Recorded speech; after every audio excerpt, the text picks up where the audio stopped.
ঝিনুক পিঠা বানানো খুব কষ্ট। আপনি যদি এই টেকনিকটি জানেন তাহলে খুব সহজে আপনি ঝিনুক পিঠা বানাতে পারবেন, এবং কি সবাই অবাক হয়ে যাবে যে আশ্চর্য ধরনের মনে হয় মেশিনে বানাইছে এই পিঠাটি।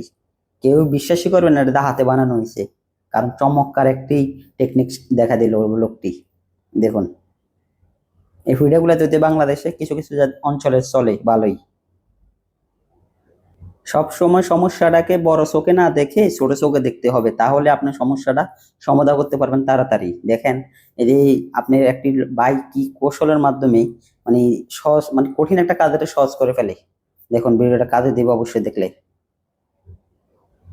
ঠান্ডা মাথায় ভাবতে হবে, ঠান্ডা মাথায় ভাবলে তারপর আপনি সফলতা করতে পারবেন একটা কাজে, অবশ্যই ব্যর্থ হবেন না। দেখে রাখুন, কাজে দিবে। এরকম কোনো চিপায় চাপায় যদি কারো ফোন পড়ে যায় তাহলে আপনারা একটা ফাইবের মাধ্যমে এভাবে উড়াইতে পারবেন। টেকনিক, সুন্দর একটি টেকনিক। এবং কি আপনাদের অবশ্যই এরকম ফাঁকে ফোঁকে এরকম অনেক জিনিস পড়ে থাকে, মোবাইল অথবা অন্য কিছু হতে পারে। তাই এই ভালো করে ভিডিওটা দেখে রাখুন, এবং কি সবাইকে দেখার সুযোগ করে দেন শেয়ার করে। ধন্যবাদ সবাইকে ভিডিওটা দেখার জন্য।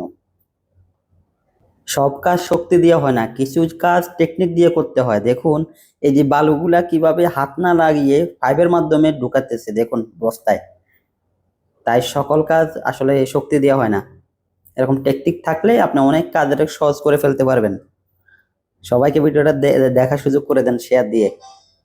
ধন্যবাদ সবাইকে।